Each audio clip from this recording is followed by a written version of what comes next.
3 blank spaces on the walls of the Industrial Landscape exhibit at the Atrium Art Gallery at USM's Lewiston-Auburn campus. Paintings by 51-year-old Bruce Habowski, a Waterville artist with a criminal background, a convicted sex offender. He was allowed in by the curator, but she did not disclose to us his background or his past. Sex abuse victims recognized his name and asked USM's president to do something about it, since the gallery is part of the lobby of the main building on campus.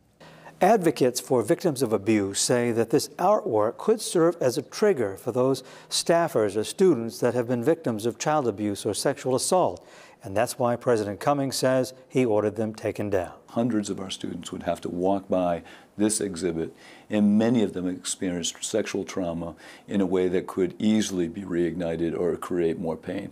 I'm paid to make sure that our students are safe and protected, and that's really what I have to do in this tough decision.